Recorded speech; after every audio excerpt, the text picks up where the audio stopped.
And so when Allah subhanahu wa ta'ala, His name Al-Latif, the scholars have such a beautiful way of summarizing the meanings of this name. Say Al-Latif هو الذي يوصل الرفق والإحسان بسبل خفية. Al-Latif is the name of Allah, which means He is the one, He shows His gentleness and His love to you in ways that are hidden. You don't even realize it. فكم من نعمة أو فكم من نقمة في طياتها نعمة. How often Allah sends us a calamity, but it's actually a hidden blessing. وكم من محنة قلبت منحة. And how often Allah gives us a difficulty and a pain, but in reality we realize later on it was actually a benefit and a blessing to us. This is Allah's name Al-Latif. When a father is teaching their children about Allah, you might wonder, where do I start and where do I end? How do I begin to explain to this child the Almighty, the one whom the minds are not able to grasp, the one whom I call in the darkness of the night, the one I hope for in the day? How do I teach, and in what order do I teach this child about Allah? The Surah Luqman in the Quran, Luqman alayhi salam begins to teach his child about Allah. And the first thing he teaches his child is that Allah is one and that there should be no equal to Him. And he says, Inna shirka la dhulmun azim. It is extremely wrong, immoral, incorrect to make an equal to Allah. But then he adds a second point. Ya bunayya innaha in taku mithqala habbatin min khardal. My dear son, if there ever is a mustard seed, the tiniest seed you can imagine, فَتَكُنْ فِي صَخْرَةٍ. Imagine if this seed was hidden inside a large boulder, a large rock. أَوْ فِي السَّمَاوَاتِ أَوْ فِي الْأَرْضِ. Or if this tiny seed was hidden somewhere in this universe, anywhere, deep into the earth, buried underground, or somewhere in the sky, somewhere on another planet. Imagine this tiny mustard seed was hidden, buried, beyond human perception. يَأْتِي بِهَا اللَّهُ.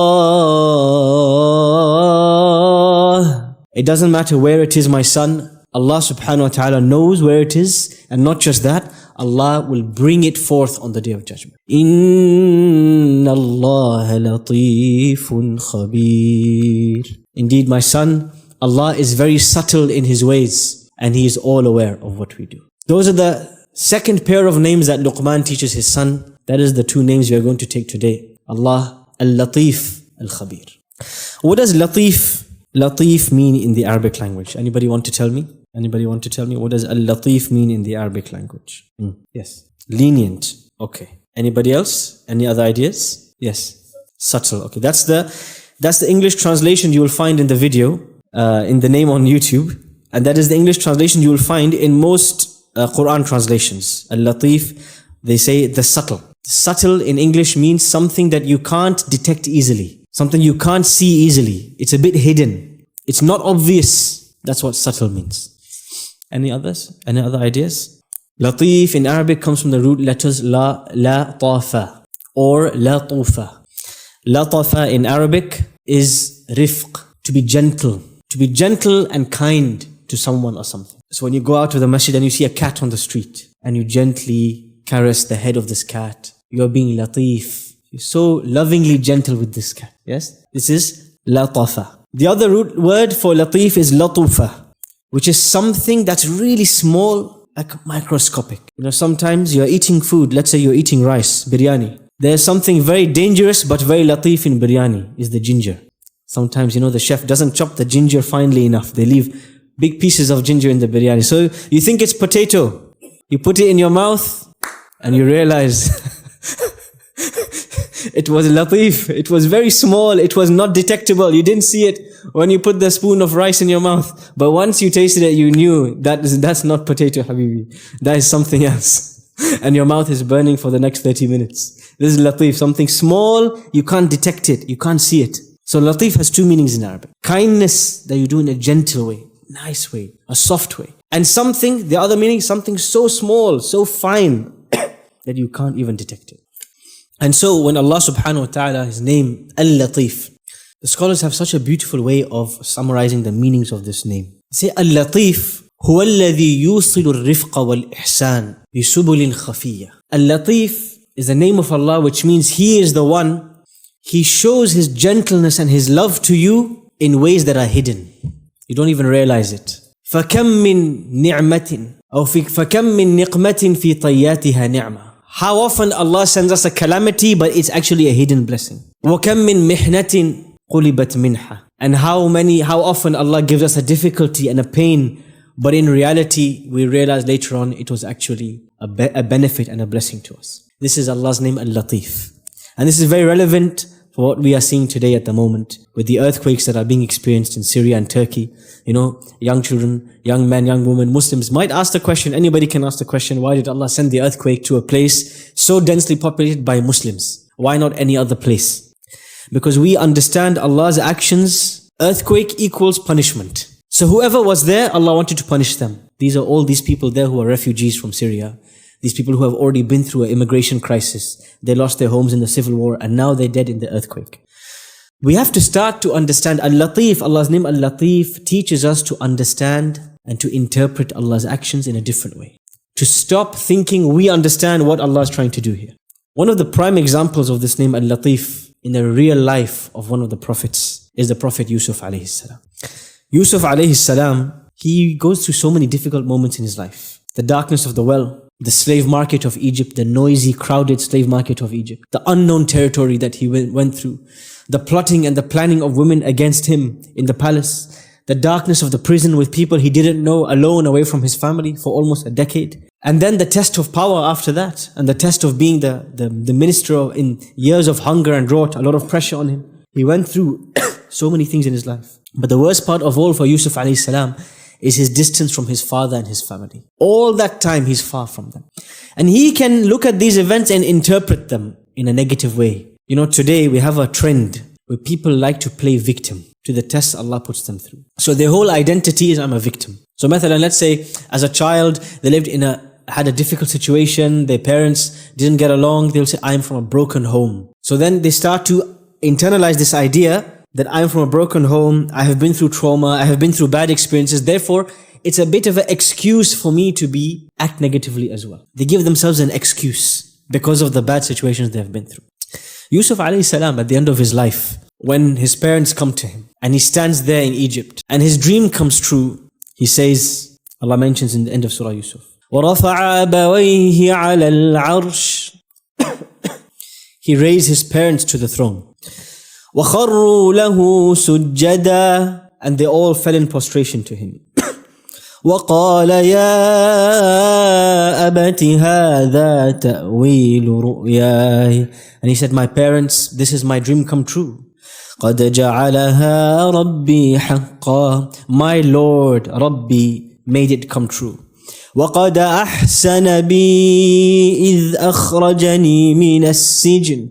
And my Lord was so gentle, so kind to me when He took me out of prison.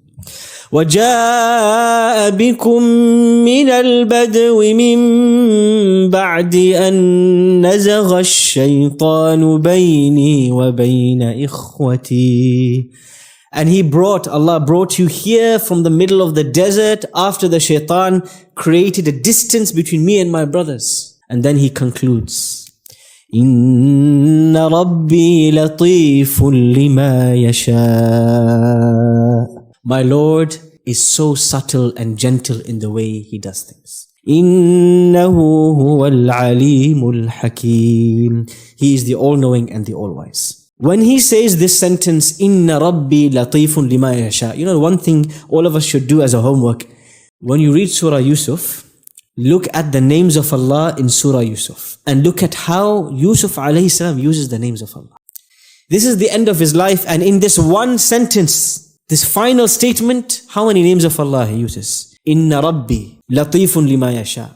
Innahu huwa al-alimul hakim. Rabbi qad ataytani min al-mulk. وعلمتني من تأويل الأحاديث فاطر السماوات والأرض أنت ولي في الدنيا والآخرة توفني مسلما والحقني بالصالحين. 7 names of Allah in one dua. One statement he makes to Allah, 7 names of Allah, all playing together. This is a man who knows Allah really well. And he knows how to use His names really well. And he knows what they mean and how they are different to each other. How is it that after mentioning all of the bad things that happens in his life, he says Allah is Latif? Didn't we say Latif is when Allah subhanahu wa ta'ala is gentle and kind. How is it that He's mentioning bad things that happened to him? How is this an indication that Allah is Latif? He's talking about prison, and He's talking about the well, and He's talking about the difficulty he had with his brothers, and He's saying Allah is Latif. Allah is gentle and kind and subtle in His ways. Yeah. Okay. By making Yusuf alayhi salam go through all of that, in the end He makes him unite with his family. Okay? Anybody else? Yes. Yeah. MashaAllah. Good. Beautiful. Yes. Beautiful. Al-Latif in the life of Yusuf alayhi salam is because whatever Yusuf alayhi salam reaches to in the end, it happens in a way he could never imagine. Allah is Latif means when Allah plans, you don't realize how He's planning. Did the brothers think that they would go to get their food from the Minister of Agriculture and they would find their brother? Did Yusuf alayhi salam imagine that one day he would be in this level of power in Egypt? Did he think that the prison would be a means to power? He would never have imagined it. Allah Al-Latif, He gives you sometimes things you hate, things you despise, things you struggle with. But when He turned the coin on the other side, there is something beautiful at the other end you did not realize. وَعَسَىٰ أَن تَكْرَهُوا شَيْئًا وَهُوَ خَيْرٌ لَكُمْ. Then it may be that you may hate a thing, but it might be good for you in the end. وَاللَّهُ يَعْلَمُ وَأَنْتُمْ لَا تَعْلَمُونَ. And Allah knows, but you don't know. Think about a child now under the rubble in Syria. Under the rubble, the destruction, no house, no electricity. Where is the silver lining in this cloud? Where is the light in this tunnel? Where is the wisdom in this nightmare? One may ask, one may feel this way. And you don't know that when we see things, as they say, the scholars say, we only have one pixel, but Allah has the full picture. When we see things, we see things with tunnel vision. We only see this much. But Allah subhanahu wa ta'ala sees all and hears all. That's why Latif is always paired with the name Al-Khabir, the one who is all aware of things that are